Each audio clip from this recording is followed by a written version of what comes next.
നമസ്കാരം.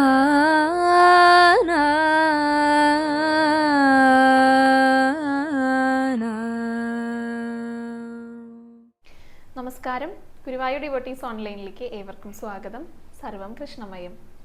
കൃഷ്ണായ വാസുദേവായ ദേവകീ നന്ദനായ ച നന്ദഗോപകുമാരായ ഗോവിന്ദായ നമോ നമഃ. ഇന്നത്തെ വീഡിയോയിൽ ഞാൻ എന്താ പറയാൻ പോകുന്നതെന്ന് എല്ലാവർക്കും അറിയാലേ. കാരണം ഇന്നലെ നമ്മളൊരു കഥ പറഞ്ഞ് നിർത്തിയിട്ടുണ്ടായിരുന്നു. അഗാസുരൻ്റെ കഥ പറഞ്ഞിട്ടാണ് ഇന്നലെ നിർത്തിയിട്ടുണ്ടായിരുന്നത്. അഗാസുരൻ നമ്മുടെ കൃഷ്ണനെയും പിന്നെ ഗോപാലകുട്ടികളൊക്കെ വിഴുങ്ങിയിട്ട് ഇനി എന്താണ് അഗാസുരനെ സംഭവിക്കാൻ പോകുന്നത് ആ ഭാഗത്തെത്തിയിട്ടാട്ടോ നിർത്തിയിട്ടുണ്ടായിരുന്നത്. അപ്പം അതിൻ്റെ തുടർച്ചയായിട്ടാണ് ഇന്നത്തെ കഥയിൽ പറയുന്നത്. പിന്നെ അതുകൂടാതെ എന്നത്തെയും പോലെ തന്നെ അലങ്കാരമുണ്ട്. ഇന്നലെ നല്ല ഭംഗിയുള്ള അലങ്കാരമായിരുന്നു കേട്ടോ. കാളിയമർദ്ദന രൂപത്തിലാണ്, നടനമാടുന്ന രീതിയിലാണ് ഇന്നലെ ഭഗവാൻ ഉണ്ടായിരുന്നത്. എന്ത് രസമാണെന്ന് അറിയോ ചാർത്തിയിരിക്കുന്നത് കാണാൻ. ആ വിശേഷമൊക്കെ പറയാം. അതുകൂടാതെ ഗണപതിക്കും ഭഗവതി അമ്മയ്ക്കും അയ്യപ്പനും ഒക്കെ നല്ല രസമുള്ള അലങ്കാരമായിരുന്നു കേട്ടോ. അപ്പോൾ അതെല്ലാം പറയാം. വീഡിയോ മുഴുവനായിട്ട് കാണാൻ ശ്രമിക്കുക. അപ്പോൾ നമുക്ക് ആദ്യം തന്നെ ഗുരുവായൂരപ്പൻ്റെ ഇന്നലത്തെ അലങ്കാരം പറഞ്ഞിട്ട് തുടങ്ങാം കേട്ടോ. ഇന്നലത്തെ നമ്മുടെ ഗുരുവായൂരപ്പൻ്റെ അലങ്കാരം നല്ല ഭംഗിയിൽ ചാർത്തിയിട്ടുള്ള ഒരു അലങ്കാരമായിരുന്നു കേട്ടോ. എന്തൊരു ഭംഗിയാന്നാ പറയുക. മുഖം പിന്നെ പറയണ്ട. പക്ഷെ ആ ദേഹമൊക്കെ എന്ത് രസത്തിലാണെന്നറിയോ ചാർത്തിയിരിക്കുന്നത്. ആ നെഞ്ചിൻ്റെ അവിടെയാണെങ്കിലും ഇടുപ്പിൻ്റെ അവിടെയാണെങ്കിലും കാലുകളും പിന്നെ കാളിയനെയും ഒക്കെ നല്ല ഭംഗിയിൽ ചാർത്തിയിട്ടുള്ള ഒരു അലങ്കാരമായിട്ട് നമുക്ക് കുറച്ചധികം സമയം നോക്കി നിൽക്കാൻ തോന്നും. ഇന്നലെ സോപാനം തൊഴിൽ കൂടിയായിരുന്നു. അപ്പോൾ മണ്ഡപത്തിൻ്റെ അവിടെ നിന്ന് എനിക്ക് കുറച്ചധികം സമയം കാണാനും സാധിച്ചു കേട്ടോ. സോപാനപ്പടിയുടെ മുന്നിൽ എത്തിയപ്പോഴും അതെ, കുറച്ചധികം നേരം നോക്കി നിന്ന് നന്നായി കണ്ടോളൂ, ഇഷ്ടപ്പെട്ട അലങ്കാരമല്ലേ, നന്നായി കണ്ടോളൂ എന്ന് തന്നെയാണ് പറഞ്ഞത്. അങ്ങനെ കുറച്ചധികം നേരം ഭഗവാന്റെ മുന്നിൽ നിന്ന് കാണാനും സാധിച്ചു. അലങ്കാരങ്ങളൊക്കെ നല്ല ഭംഗിയിൽ അടുത്തറിയാനും സാധിച്ചു കേട്ടോ. നല്ല ഭംഗിയുണ്ടായിരുന്നു ഇന്നലത്തെ അലങ്കാരം കാണാനായിട്ട്. കാളിയൻ്റെ ആ ഭണത്തിന് മുകളിൽ കയറി നിന്നിട്ട് നൃത്തം ചെയ്യാൻ നമ്മുടെ കണ്ണൻ സന്തോഷവാനായിട്ട്. കാളിയനെയൊക്കെ നല്ല രസത്തിൽ ചാർത്തിയിട്ടുണ്ട്. ആ ഭണമൊക്കെ നല്ല വിടർത്തിയിട്ട് നല്ല വലിപ്പത്തിൽ ചാർത്തിയിട്ടുണ്ട്. നല്ല നീണ്ടിട്ടുള്ള വാലായിരുന്നു കേട്ടോ ഇന്നലെ കാളിയൻ ഉണ്ടായിരുന്നത്. വാല് അത്യാവശ്യം നല്ല വലിപ്പം എന്നും ഉണ്ടാവാറുണ്ട്. പക്ഷെ ഇന്നലെ നല്ല നീളത്തിൽ അതിങ്ങനെ വളഞ്ഞ് പുളഞ്ഞിട്ടൊക്കെ കിടക്കുന്ന ഒരു വാലായിട്ടാണ് ചാർത്തിയിട്ടുണ്ടായിരുന്നേ. ആ ഭണത്തിന് മുകളിലാണ് നമ്മുടെ ഉണ്ണി കയറി നിന്നിട്ട് ഒരു വലത്തെ കാലിങ്ങനെ കുത്തിയിട്ടുണ്ട്, ഇടത്തെ കാലിങ്ങനെ ഉയർന്നിട്ടാണ് നിൽക്കുന്നത്. അപ്പം നൃത്തം ചെയ്യല്ലേ. അങ്ങനെ കാളിയൻ്റെ ഭണത്തിന് മുകളിൽ നൃത്തം ചെയ്യുന്ന കാളിയമർദ്ദന നടനമാടുന്ന കണ്ണനായിട്ടായിരുന്നു കേട്ടോ ഇന്നലെ ശ്രീലകത്ത് അലങ്കാരം ഉണ്ടായിരുന്നത്. 2 തിരുമുടി മാലകൾ ഉണ്ടായിരുന്നു ഭഗവാനെ. ഒരെണ്ണം നന്ദ്യാർ വട്ടപ്പൂക്കളും തുളസിയും കൊണ്ട് കോർത്തിട്ടുള്ളതായിരുന്നു.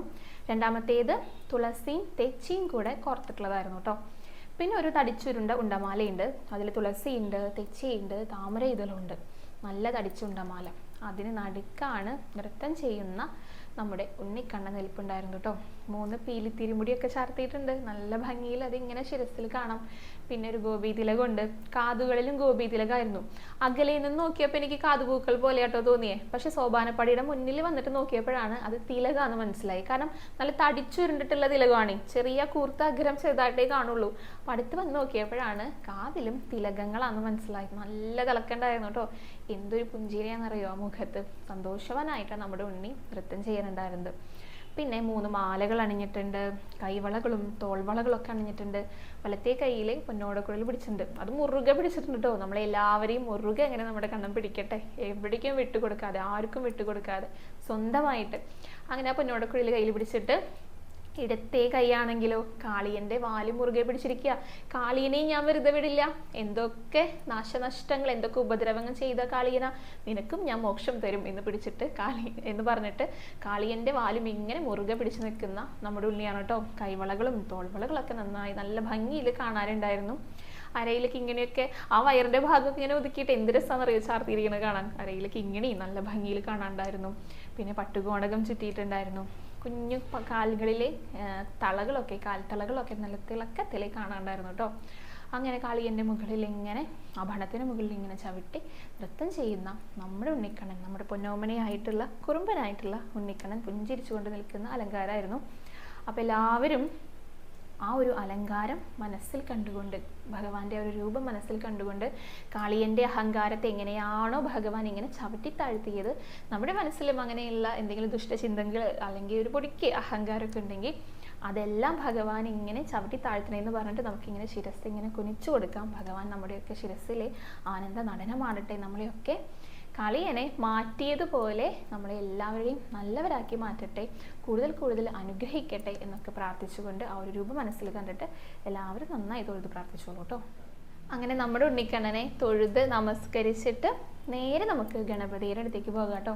ഗണപതി വലിയൊരു ഗണപതിയായിട്ട് ഇരിക്കുന്നത്, നല്ല മഞ്ഞ നിറത്തിൽ, മഞ്ഞ എന്ന് പറഞ്ഞാൽ നല്ല തിളങ്ങുന്ന ഉദിച്ചു നിൽക്കുന്ന ഒരു മഞ്ഞയല്ല കേട്ടോ, ചെറുതായിട്ടൊരു വെണ്ണയുടെ ഒക്കെ കളർ കണ്ടിട്ടില്ലേ, എന്നാലും തൂവെള്ളയല്ല, ഒരു മഞ്ഞ കലർന്നിട്ടുള്ള ഉടയാടിയായിരുന്നു. അതേപോലെ തന്നെ ഒരു ഉത്തരിയും കൂടെ ഇന്നലെ ഗണപതിക്ക് ഉണ്ടായിരുന്നു കേട്ടോ. വലിയൊരു മാലയെ ചാർത്തിയിരിക്കുന്നത്, നീളമല്ല നല്ല വീതിയുള്ള ഒരു മാലയെ കഴുത്തിൽ അണിഞ്ഞിട്ടുണ്ട്. പിന്നെ നെറ്റിയിൽ ഒരു തിളങ്ങുന്ന മഞ്ഞ കല്ല് കൊണ്ട് ഒരു പൊട്ട് വെച്ചിട്ടുണ്ട്. കിരീടം ചെറിയൊരു കിരീടം കേട്ടോ, നീല കല്ലുകളൊക്കെ പതിപ്പിച്ചിട്ട്, കുഞ്ഞു നീല കല്ലുകൾ 2 ഉണ്ട്. പിന്നെ വെളുത്ത നിറത്തിലുള്ള കല്ലുകളൊക്കെ പതിപ്പിച്ചിട്ടുള്ള ചെറിയൊരു കിരീടം ആ ശിരസിൽ അണിഞ്ഞിട്ടുണ്ട്. അതിന് മുകളിലായിട്ട് നല്ല വലിപ്പത്തിലൊരു താമരപ്പൂവ് ഇങ്ങനെ വിടർത്തി വെച്ചിട്ടുണ്ട് കേട്ടോ, യഥാർത്ഥ താമര ഇങ്ങനെ വിടർത്തി വെച്ചിട്ടുണ്ട്. അങ്ങനെയാണ് ഇന്നലെ ഗണപതി ഇരിക്കേണ്ടായിരുന്നത്. അപ്പോൾ എല്ലാവരും ഗണപതിയുടെയും ആ ഒരു രൂപം മനസ്സിൽ കണ്ടോളൂ, നന്നായി ഒന്ന് പ്രാർത്ഥിച്ചോളൂ, എല്ലാവരും ഒന്ന് ഏത്തോട്ടോളൂ കേട്ടോ. ഇനി നമ്മൾ ഭഗവതി അമ്മയെ കാണാനായിട്ടാണ് കേട്ടോ പോണത്. ഭഗവതി അമ്മയ്ക്കും ഒരു ചുവന്ന നിറത്തിലുള്ള പട്ടായിരുന്നു, നിറയെ കസവിൻ്റെ സ്വർണ്ണ തിളക്കങ്ങളോട് കൂടിയിട്ടുള്ള പട്ടായിരുന്നു കേട്ടോ. കഴുത്തിലൊരു മാങ്ങാ പാലക്കമാല അണിഞ്ഞിട്ടുണ്ട്, കാതിൽ കാതുപൂക്കളുണ്ട്. ചുണ്ടൊന്നും ഇന്നലെ ചുവപ്പിച്ചിട്ടില്ല. ഇന്നലെ എന്താണോ മൂക്കുത്തി അണിഞ്ഞിട്ടുണ്ടായിരുന്നില്ല കേട്ടോ. ഞാൻ ഇന്നലെയും മൂക്കുത്തി ഉണ്ടാകുമെന്ന് വെച്ചിട്ടാണ് പോയിട്ടുണ്ടായിരുന്നത്. പക്ഷെ എന്തോ മൂക്കുത്തി ഇന്നലെ ഭഗവതി അമ്മ അണിഞ്ഞിട്ടില്ല മൂക്കിൽ.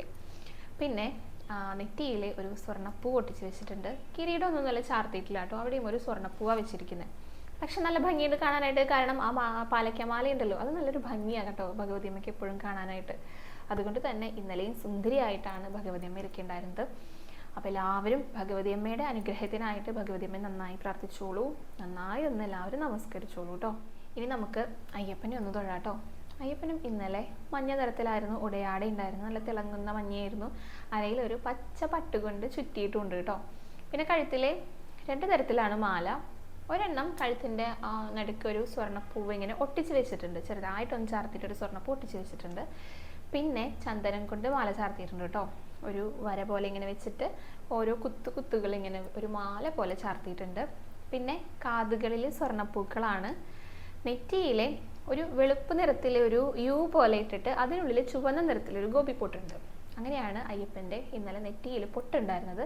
പിന്നെ അയ്യപ്പന് ഒരു വലിയ കിരീടം ഉണ്ട് കേട്ടോ, ആ കിരീടമാണ് ഇന്നലെ ശിരസിൽ അണിഞ്ഞിരിക്കുന്നത്. അപ്പം തന്നെ നല്ല വലിയൊരു അയ്യപ്പനായിട്ടാണ് നമുക്ക് തോന്നുക, വലിയൊരു ഉടയാടിയും വലിയ കിരീടവും ഒക്കെ അണിഞ്ഞിട്ട്. അങ്ങനെ വലിയൊരു അയ്യപ്പനായിട്ടോ വലിയൊരു കുട്ടിയായിട്ടാട്ടോ അയ്യപ്പൻ ഇരിക്കുന്നുണ്ടായിരുന്നത്. അപ്പോൾ എല്ലാവരും അയ്യപ്പൻ്റെയും ആ ഒരു രൂപം മനസ്സിൽ കണ്ടിട്ട്, ആ മുഖം ഒന്ന് മനസ്സിൽ കണ്ടിട്ട് നന്നായി തൊഴുതു പ്രാർത്ഥിച്ചോളൂ കേട്ടോ. എല്ലാവരും അയ്യപ്പനെയും ഒന്ന് നമസ്കരിച്ചോളൂ. ഇനി നമുക്ക് കഥയുടെ ഭാഗ്യഭാഗത്തിലേക്ക് കടക്കാം കേട്ടോ. ഇന്നലെ നമ്മൾ പറഞ്ഞിട്ടുണ്ടായിരുന്നത് അഗാസുരൻ്റെ, ആ പാമ്പിൻ്റെ സ്വരൂപമായിട്ട് വന്ന അഗാസുരൻ്റെ നീട്ടിപ്പിടിച്ച നാക്കിനുള്ളിലേക്ക്, അതായത് വായിലേക്ക് ഭഗവാനുണ്ട്, പിന്നെ ഗോപാലകുട്ടികളൊക്കെ കയറിയപ്പോൾ വായ അടഞ്ഞു. അതുവരെയാണ് നമ്മൾ പറഞ്ഞിട്ടുണ്ടായിരുന്നത്. അടഞ്ഞപ്പോൾ എന്താ ചെയ്തതെന്ന് വെച്ചാൽ ആ കഴുത്തിൻ്റെ ഭാഗം ഉണ്ടല്ലോ, നമ്മളിങ്ങനെ ഭക്ഷണം ഇറക്കുന്ന ആ ഒരു ഭാഗം, അവിടെ എത്തിയപ്പോൾ ഭഗവാൻ ഇങ്ങനെ വലുതാകാൻ തുടങ്ങി. വലിയൊരു സ്വരൂപമായി വന്നപ്പോൾ താങ്ങാൻ പറ്റണില്ലേ, ശ്വാസം എടുക്കാൻ പറ്റണില്ല അഗാസുരന്. അങ്ങനെ ശ്വാസം കിട്ടാതെ മൂർധാവ് പിളർന്നിട്ടാണ് ഈ ഭഗവാനും കുട്ടികളൊക്കെ കൂടി ആ ശ്വാസം പുറത്തേക്ക് വിടുന്നതിനോടൊപ്പം ഭഗവാനും ഗോപാലകുട്ടികളെല്ലാവരും കൂടെ പുറത്തേക്കാ വന്നു. അങ്ങനെ അഗാസുരനെ മോക്ഷം നൽകുന്നത് എല്ലാവരും കണ്ടു, അവിടെ ഉണ്ടായിരുന്ന കുട്ടികളെല്ലാവരും കണ്ടു. അപ്പോൾ ഈ മോക്ഷം നൽകിയപ്പോൾ ഒരു ദിവ്യ ജ്യോതിസ് അഗാസുരനെ അതിങ്ങനെ മുകളിലേക്ക് ഇങ്ങനെ ഉയർന്നു പോകുന്ന സമയത്ത് പിന്നെയും അതിങ്ങനെ താഴ്ന്നു വന്നിട്ട് ഭഗവാന്റെ പാദങ്ങളിൽ ഇങ്ങനെ വിലയം പ്രാപിച്ചു. അപ്പം ഇതെല്ലാം കണ്ടുകൊണ്ട് ദേവലോകത്ത് ആകാശത്ത് ആരൊക്കെയുണ്ട്, മഹർഷിമാരും ദേവന്മാരൊക്കെ ഉണ്ട്. എന്താ അപ്പോൾ അവിടെ സംഭവിക്കണേന്ന് അറിയാൻ വേണ്ടിയിട്ട് അവരൊക്കെ വന്നിരിക്കുക. അപ്പോഴാണ് അഗാസുരനെ മോക്ഷം നൽകുന്നത് കണ്ടത് ഭഗവാനെ. അങ്ങനെ അവർ വേഗം എന്ത് ചെയ്തു, ദേവദുന്ദുബി ഉണ്ട്, അതൊരു വാദ്യോപകരണമാണ്, അതങ്ങനെ എപ്പോഴും ഒന്നും കൊട്ടാറില്ല കേട്ടോ. അപ്പോൾ ഈ സമയത്ത് എന്ത് ചെയ്തു, ദേവന്മാർ ഈ ദുന്ദുബി കൊട്ടാനായിട്ട് തുടങ്ങി, വലിയ ശബ്ദത്തോട് കൂടിയിട്ട്. പിന്നെ പുഷ്പവൃഷ്ടിയൊക്കെ ഉണ്ടായിത്രേ, ആകാശത്ത് നിന്ന് നിറയെ പുഷ്പങ്ങൾ ഇങ്ങനെ വീഴുക ഭഗവാന്റെ മുകളിലേക്ക്, ഭഗവാന്റെ ദേഹത്തേക്കായിട്ട്. അപ്പം ഇതൊക്കെ ഈ കുട്ടികൾ കാണാം. ഇത് ചോദിക്കാം, എന്താ കൃഷ്ണ ഈ പൂക്കൾ ഇവിടെ വീഴണത്, ഇത് എവിടുന്നാന്ന് ചോദിച്ചു. അപ്പോൾ കൃഷ്ണൻ പറയാം, അതെവിടുന്നൊന്നുമില്ല, നേരത്തെ ഈ കാറ്റ് വന്നല്ലോ, ഈ പെരുമ്പാമ്പിൻ്റെ കാറ്റടിച്ചിട്ട് ആ ദൂരെ നിൽക്കുന്ന മരത്തിൻ്റെ മുകളിലത്തെ പൂക്കൾ എങ്ങനെ വീണതാന്ന് പറഞ്ഞു. അപ്പോൾ ഒരു കുട്ടി പറഞ്ഞു, ഇത് ആ മരത്തിൻ്റെ പൂവൊന്നുമല്ല, അത് വേറെ ഏതോ മരത്തിൻ്റെ പൂവാണെന്ന് പറഞ്ഞു. കുട്ടികൾക്ക് അറിയാലോ. അപ്പോൾ പറഞ്ഞു ആ ശരിയാ, വേറൊരു മരം ഉണ്ടല്ലോ അങ്ങോട്ടേക്ക് കാറ്റെത്തിയിട്ട് അവിടേക്ക് കാറ്റെത്തിയിട്ട് ആ പൂക്കൾ ഇങ്ങോട്ട് വന്ന് വീണതാന്ന് പറഞ്ഞിട്ട് കുട്ടികളോട് പറഞ്ഞു കൊടുക്കുക നമ്മുടെ ഭഗവാൻ. അപ്പോൾ ഈ സമയത്ത് ദുന്ദുഭിയൊക്കെ ഇങ്ങനെ മുഴങ്ങുന്നുണ്ട് കേട്ടോ. നല്ല എന്താ പറയുക, ഉയർന്ന ശബ്ദമാണ് കേൾക്കുന്നത്. അപ്പോൾ ബ്രഹ്മാവും ഈ ഒരു ശബ്ദം കേട്ടു. അപ്പോൾ എവിടെ നിന്നാണ് ഇപ്പം ഇങ്ങനെ ഒരു ശബ്ദം കേൾക്കണേ എന്ന് വിചാരിച്ചിട്ട് ബ്രഹ്മാവ് അവിടേക്ക് നോക്കിയിട്ട് താഴേക്ക് നോക്കിയപ്പോഴാണ് ഇവിടെ ഈ കാഴ്ച കാണുന്നത് കേട്ടോ. ഗംഭീരമായിട്ടുള്ള കാഴ്ചയാണ് താഴെ നോക്കിയപ്പോൾ ബ്രഹ്മാവ് കാണുന്നത്. അങ്ങനെ ബ്രഹ്മാവ് നോക്കുന്ന സമയത്ത് എന്താ താഴെ കാണുന്നതെന്നറിയോ? നമ്മുടെ ഉണ്ണി, ചുറ്റും ഗോപാല കുട്ടികളൊക്കെ ഉണ്ടല്ലോ. അപ്പോൾ കുട്ടികൾ പറയാണ്, അതെ ഇപ്പോൾ ഈ അഗാസുവിൻ്റെ വായിലൊക്കെ അകപ്പെട്ടിട്ട് പുറത്തേക്ക് വന്നപ്പോൾ നല്ല ക്ഷീണമായി, വിശക്കുന്നുണ്ട് എല്ലാവർക്കും. അപ്പോൾ കണ്ണാ എനിക്ക് വിശക്കുന്നുണ്ട്, ഞങ്ങൾക്ക് എല്ലാവർക്കും വിശക്കുന്നുണ്ട്, നമുക്ക് എന്തെങ്കിലും കഴിക്കാം, പൊതിച്ചോറ് കൊടുത്തിട്ടുണ്ടല്ലോ അത് കഴിക്കാമെന്നാണ് പറയണതേ. അപ്പോൾ ഒരു കുട്ടി പറഞ്ഞു, അതെ ഞങ്ങൾക്ക് വീട്ടിൽ വെച്ചിട്ട് കഴിച്ചിട്ടാണ് പരിചയം, കാടിനുള്ളിൽ വന്നിട്ട് കഴിച്ചിട്ടൊന്നും പരിചയമില്ല, എങ്ങനെ കഴിക്കേണ്ടതെന്ന് അറിയില്ല എന്ന് പറഞ്ഞു. അപ്പോൾ അത് കേട്ടപ്പോൾ നമ്മുടെ ഉണ്ണി പറഞ്ഞു, അതൊക്കെ ഞാൻ പറഞ്ഞു തരാം, എനിക്കിതൊക്കെ അറിയാം, അതെല്ലാവരും എൻ്റെ കൂടെ വരൂ, കളന്തിയിലേക്ക് കൊണ്ടുപോകട്ടെ എല്ലാവരെയും. കൈയും മുഖമൊക്കെ കഴുകണമല്ലോ, മുഖമൊക്കെ കഴുകി കൈയൊക്കെ കഴുകി കാലൊക്കെ കഴുകിയിട്ട് എല്ലാവരും കയറി എല്ലാവരും കൂടെ വന്നിരുന്നു കേട്ടോ. അപ്പോൾ വന്നിരിക്കുമ്പോൾ കുട്ടികൾ പറയുന്നുണ്ട്, അതെ ഞാൻ കൃഷ്ണൻ്റെ അടുത്ത് എൻ്റെ മുഖത്ത് നോക്കിയിട്ട് വേണം കൃഷ്ണൻ ഊണ് കഴിക്കാനായിട്ട്. അപ്പോൾ അടുത്ത കുട്ടി പറയും, ഇല്ല ഞാനാ കൃഷ്ണൻ്റെ അടുത്തിരിക്കുക, എൻ്റെ മുഖത്ത് നോക്കിയിട്ട് വേണം കൃഷ്ണൻ ഊണ് കഴിക്കാനായിട്ട്, ഞങ്ങൾക്ക് ഒരുമിച്ച് മുഖത്തോട് മുഖം നോക്കിയിരിക്കണം. അപ്പോൾ എല്ലാ കുട്ടികളും ഇതുപോലെ പറഞ്ഞു തുടങ്ങി, കൃഷ്ണൻ്റെ അടുത്തിരിക്കാൻ വേണ്ടിയിട്ട്, കൃഷ്ണൻ്റെ മുഖത്തോട് നോക്കിയിട്ട് ഭക്ഷണം കഴിക്കാൻ വേണ്ടിയിട്ട്. അപ്പോൾ കൃഷ്ണൻ പറഞ്ഞു, അതെ എല്ലാവരും ഒന്ന് കാത്തുനിന്നേ, ഞാൻ തന്നെ അതിനുള്ള സൗകര്യം ഉണ്ടാക്കാമെന്ന് പറഞ്ഞിട്ട് കർണികാരത്തെ പോലെ കണിക്കൊന്നയുണ്ടല്ലോ അതെങ്ങനെയാ അതേപോലെ എല്ലാ കുട്ടികളെയും ഇങ്ങനെ ഇരുത്തുക. അതായത് ആദ്യം കൃഷ്ണനിരുന്നു, എന്നിട്ട് ചെറിയ കുട്ടികളൊക്കെ മുന്നിലിരുത്തി, പിന്നെ അതിനേക്കാൾ കുറച്ച് വലിയവരെ പിന്നിലിരുത്തി, അങ്ങനെ എല്ലാവർക്കും കാണാവുന്ന രീതിയിൽ ഈ കുട്ടികളെയൊക്കെ ഇരുത്തിയിട്ട് ഊണ് കഴിക്കാൻ തുടങ്ങുകയാണ് കേട്ടോ. അങ്ങനെ ഈ ചോറ് കൊണ്ടുവന്നിട്ടുണ്ടല്ലോ അതിങ്ങോട്ട് തുറന്നു, എന്നിട്ട് ഇടത്തെ കൈ കൊണ്ട് എടുക്കണതേ. അയ്യോ കൃഷ്ണ എന്താ ഇടത്തെ കൈ കൊണ്ട് എടുക്കണേ ചോദിച്ചു. അതെ ഇങ്ങനെയാണ് ഇടത്തെ കൈ കൊണ്ട് എടുക്കുന്നത്, കാട്ടിൽ അങ്ങനെ നിയമമൊന്നുമില്ല, ഇടത്തെ കൈ കൊണ്ട് കഴിക്കേണ്ടതെന്ന് പറഞ്ഞു. അങ്ങനെയാണോ എന്ന് പറഞ്ഞു കേട്ടോ. അതെ അങ്ങനെയാണെന്ന് പറഞ്ഞിട്ട് അങ്ങനെ കൃഷ്ണൻ എന്ത് ചെയ്തു, ഇടത്തെ കയ്യിൽ ഒരു ചോറ് ഉരുളെടുത്തു, എന്നിട്ട് കൈപ്പയ്ക്ക കൊണ്ടാട്ടമൊക്കെ ഉണ്ടേ അതെല്ലാവരും വിരലുമ്പോൾ ഇങ്ങനെ അണിഞ്ഞോളൂ എന്ന് പറഞ്ഞു. അതിൻ്റെ കുരുമാറ്റി കഴിഞ്ഞാൽ വിരലണിയാലോ മോതിരം പോലെ. എന്നിട്ട് ചക്കപ്പേരിയൊക്കെ ഉണ്ടെങ്കിൽ വിരലിൻ്റെ ഇടയിൽ വെച്ചോളൂ, വറുത്തപ്പേരി ഉരുളയ്ക്ക് മുകളിൽ വെച്ചോളൂ, ശർക്കരപ്പേരി ഉണ്ടെങ്കിൽ അതിനെ ചുറ്റോറം വെച്ചോളൂ എന്നൊക്കെ പറഞ്ഞിട്ട് അങ്ങനെ ഭയങ്കരമായിട്ട് അലങ്കരിക്കണമൊക്കെ ഉണ്ട് കേട്ടോ. എന്നിട്ട് എന്ത് ചെയ്തു, ഇതിങ്ങനെ കടിച്ച് കഴിക്കാൻ നിൽക്കുക. അപ്പോഴും കുട്ടികൾ പറഞ്ഞിട്ടുണ്ട്, എന്താ കണ്ണ ഇടത്തെ കൈ കൊണ്ട് ഇങ്ങനെ കടിച്ച് കഴിക്കണേ? പറഞ്ഞു, ഞാൻ നേരത്തെ പറഞ്ഞില്ലേ കാട്ടിൽ അങ്ങനെ നിയമമൊന്നും ഇല്ല, ഇങ്ങനെ തന്നെ ഇടത്തെ കൈ കൊണ്ട് എല്ലാവരും എടുത്ത് കഴിച്ചോളൂ, ഞാൻ കഴിക്കുന്ന പോലെ തന്നെ എല്ലാവരും കഴിച്ചോളൂ എന്ന് പറഞ്ഞു. അങ്ങനെ എന്ത് ചെയ്തു, ബാക്കിയുള്ള എല്ലാവരും അവരുടെ പൊതി തുറക്കുകയാണ്. പലതരത്തിലുള്ള പാത്രങ്ങളിലാണ് കേട്ടോ അവരും ഭക്ഷണം കൊടുത്തിരിക്കണേ. അപ്പോൾ കണ്ണൻ ഇങ്ങനെ നോക്കുക, നിങ്ങൾ എന്തൊക്കെയാണ് കൊണ്ടുവന്നിരിക്കുന്നതെന്ന് നോക്കുകയാണ്, ആ പാത്രങ്ങളിലേക്കൊക്കെ നോക്കുകയാണ് നമ്മുടെ കണ്ണൻ കേട്ടോ. അപ്പോൾ നമ്മുടെ കണ്ണൻ ചോദിക്കുന്നുണ്ട്, നീ എന്താ സ്വർണ്ണപാത്രത്തിലാണോ കൊടുന്നിറക്കണെന്ന് ചോദിച്ചു. അതെ ഞാൻ ഇന്ന് സ്വർണ്ണപാത്രത്തിലാണ് കൊടുന്നത്, എൻ്റെ അമ്മ എനിക്കിന്ന് സ്വർണ്ണപാത്രത്തിലാണ് ഭക്ഷണം തന്നയച്ചെന്ന് പറഞ്ഞു. അതിപ്പോൾ നിനക്ക് എൻ്റെ വീട്ടിൽ നിന്ന് യശോദാമ തന്ന പാത്രമല്ലേ, ഞാൻ എൻ്റെ വീട്ടിലെ കലമൊക്കെ വന്നിട്ട് ഉടച്ചപ്പോൾ അത് എൻ്റെ വീട്ടിലെ പാത്രമല്ലേ, അതിൽ നീ കൊടുന്നിറക്കണേ? അത് തന്നെയാണെന്ന് പറഞ്ഞു. അപ്പോൾ അടുത്ത കുട്ടി പറഞ്ഞു, ഞാൻ ഈ വെള്ളി പാത്രത്തിലാണ് കൊടുക്കുന്നത്. അപ്പോൾ പറഞ്ഞു, കണ്ണാ ഞാൻ മൺപാത്രത്തിലാണ് കൊടുന്നിറക്കുന്നത്. വേറൊരു കുട്ടി പറഞ്ഞു. അപ്പുറത്തിരിക്കുന്ന ആൾ പറഞ്ഞു, ഞാൻ ഇലയിൽ താമരയുടെ ഇലയിൽ പൊതിഞ്ഞിട്ടാണ് കൊണ്ടുവന്നിരിക്കണേന്ന്, താമരയുടെ ഇലയിൽ ഭക്ഷണം കഴിച്ചാൽ രാജാവിൻ്റെ പോലെയാകുന്ന എൻ്റെ അമ്മ പറഞ്ഞത്. ഇന്ന് രാവിലെ കളഞ്ചിൽ വിളിക്കാൻ പോയപ്പോൾ അമ്മ അവിടെ നിന്ന് താമരയുടെ ഇല പറിച്ച് വന്നതാ, എന്നിട്ട് അതിലാണ് എനിക്ക് ചോറ് പൊതിഞ്ഞ് തന്നത് എന്ന് പറഞ്ഞു. അപ്പോൾ അത് കേട്ടപ്പോൾ കണ്ണൻ പറഞ്ഞു, ഹാവൂ ആശ്വാസമായി എന്ന് പറഞ്ഞു. അപ്പോൾ അതെന്താ ചോദിച്ചു, ഇന്നെങ്കിലും നിന്റെ അമ്മ ഒന്ന് കുളിച്ചൂലോ എന്ന് പറഞ്ഞിട്ട് തമാശ പറയണേ. അങ്ങനെ പലതരത്തിൽ തമാശകൾ പറഞ്ഞിട്ട് അവർ ചോറ് ഉരുളകൾ ഇങ്ങനെ ഉരുട്ടുന്നുണ്ട്. അപ്പോൾ ഒരാളത് വായിലേക്ക് എടുക്കാൻ നിൽക്കുമ്പോഴേക്കും അടുത്ത ആൾ തട്ടിപ്പറിച്ച് കൊണ്ടുപോടും, അപ്പോഴേക്കും അടുത്ത ആൾ വാങ്ങിക്കും, അപ്പോഴേക്കും അത് കണ്ണൻ വന്ന് വാങ്ങിക്കും. അങ്ങനെ ഗംഭീരമായിട്ടുള്ള കളികൾ കേട്ടോ, തട്ടിപ്പറിച്ച് കൊണ്ടുപോകുക ഉരുളകളെ കഴിക്കാനായിട്ട്. അങ്ങനെ ചിലർ ഉരുള എടുത്തിട്ട് ഇങ്ങനെ മുകളിലേക്ക് ഇടുന്നുണ്ട്. അപ്പോൾ ഇടുമ്പോൾ അടുത്ത കുട്ടി അത് വാങ്ങിയിട്ട് അടുത്ത ആൾ വായിൽ വെക്കുന്നുണ്ട്. ഇടുന്ന ആളല്ല വായിൽ വെക്കണത് കേട്ടോ. ചിലവരത് മുകളിലേക്ക് എറിഞ്ഞു കഴിഞ്ഞാൽ വായിലേക്ക് വീഴുന്നത് മൂക്കത്ത് വന്ന് വീഴുന്നുണ്ട്. അങ്ങനെ എല്ലാവരും കൂടെ പൊട്ടിച്ചിരിക്കും. അങ്ങനെ ഗംഭീരമായിട്ട് കളിയും ചിരിയും ബഹളവും ഒക്കെ ആയിട്ട് നമ്മുടെ കണ്ണനും കൂട്ടുകാരും എല്ലാവരും കൂടെ ഇങ്ങനെ ഭക്ഷണം കഴിക്കാട്ടോ. അത്ര ബഹളമാണ് അവിടെ നടക്കുന്നത്. അപ്പോൾ ഈ ഒരു കാഴ്ച ദൂരെ നിന്ന് ആകാശത്ത് നിന്ന് ബ്രഹ്മാവ് കണ്ടുട്ടോ. ബ്രഹ്മാവിന് വിശ്വസിക്കാൻ സാധിച്ചില്ല. എന്തൊരു ബഹളാന്നറിയോ, ബഹളം കേട്ടിട്ട് നോക്കിയതാണേ. അപ്പോഴാണ് നമ്മുടെ കണ്ണനും ഇവരെല്ലാവരും കൂടെ ഇരുന്നിട്ട് സന്തോഷമായിട്ട് ആഘോഷമായിട്ട് ഊണ് കഴിക്കുന്നുണ്ടായിരുന്നത്. അപ്പോൾ ഈ കാഴ്ച കണ്ടിട്ട് ബ്രഹ്മാവാകെ സ്തംഭിച്ചു പോയിട്ടോ. കാരണം ഈ എച്ചിലൊന്നും നോക്കാണ്ടാണ് ഭഗവാൻ ഇങ്ങനെ ആ കുട്ടികളുടെ കയ്യിൽ നിന്ന് ഇങ്ങോട്ട് വാങ്ങണു ചോറ് ഉരുള, ഭഗവാന്റെ ഉരുള അങ്ങോട്ട് കൊടുക്കണു. അങ്ങനെയുള്ള യാതൊരു ശ്രദ്ധയും ഇല്ലാതെ അതിലിങ്ങനെ മുഴുകിയിട്ട് കഴിച്ചുകൊണ്ടിരിക്കുക. അപ്പൊ ഭഗവാൻ ഇങ്ങനെയൊക്കെ കഴിക്കുമോ എന്നൊരു സംശയം ബ്രഹ്മാവിനെ. കാരണം യാഗമൊക്കെ നടത്തിയിട്ട് പ്രീതിപ്പെടുത്തുന്ന സമയത്തെ ഭഗവാൻ അതൊന്നും സ്വീകരിക്കാൻ വരില്ല. ഒന്നുകിൽ അഗ്നിനെ പറഞ്ഞയക്കും, അല്ലെങ്കിൽ സോമനെ ചന്ദ്രനെ പറഞ്ഞയക്കും, അല്ലെങ്കിൽ പിന്നെ വരുണനെ പറഞ്ഞയക്കും. എന്നിട്ട് പോയിട്ട് വാങ്ങിച്ചോളൂ എന്നാ പറയാ, അത് സ്വീകരിച്ചോളൂ എന്ന് പറയാ. അത്ര പോലും ഭഗവാൻ വരില്ല. അപ്പൊ ആ ഒരു ഭഗവാനാണ് ഇവിടെ ഇരുന്നിട്ട് ഇതൊക്കെ കാണിച്ചു കൂട്ടുന്നതേ. അപ്പൊ ബ്രഹ്മാവിന് അതിശയായിട്ടോ, ഇങ്ങനെയൊക്കെ ഭഗവാൻ കാണിക്കുവോ? അപ്പൊ പിന്നെ എന്തായി, ഭഗവാനെ ഒന്ന് പരീക്ഷിച്ചാലോ എന്നൊരു ചിന്ത നമ്മുടെ ബ്രഹ്മാവിന് തോന്നി.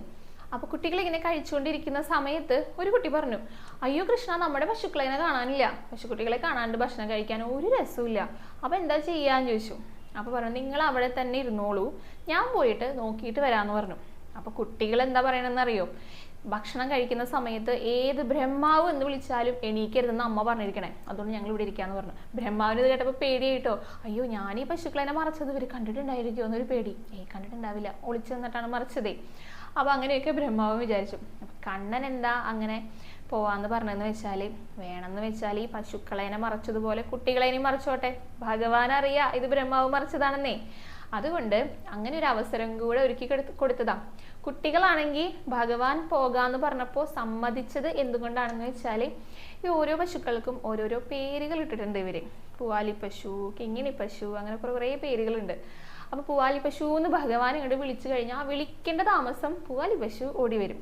അതേപോലെ കിങ്ങിണി പശു എന്നാണ്ട് വിളിച്ചു കഴിഞ്ഞാൽ അതേ സെക്കൻഡിൽ കിങ്ങിണി പശു ഇങ്ങോട്ട് ഓടി വരും. അപ്പോൾ ഈ നെറ്റിയിൽ പുള്ളിയുള്ള പശുക്കളുണ്ട്, അങ്ങനെ ഓരോരുത്തർക്കും ഓരോ പേരുകളാ. അതൊക്കെ വിളിച്ചു കഴിഞ്ഞാൽ അടുത്ത നിമിഷം അവരെ ഓടി വരുവേ. അപ്പൊ ഭഗവാൻ വിളിച്ചു കഴിഞ്ഞാൽ എത്ര ദൂരം പോയവരാണെങ്കിലും വേഗം വരും. അതുകൊണ്ടാ കുട്ടികൾ പറഞ്ഞത് എന്ത്, ഭഗവാൻ തന്നെ പോയിക്കോളൂ, ഞങ്ങൾ ഇവിടെ ഇരുന്നോളാം, അവർക്ക് ബുദ്ധിമുട്ടില്ലാതിരുന്നത്.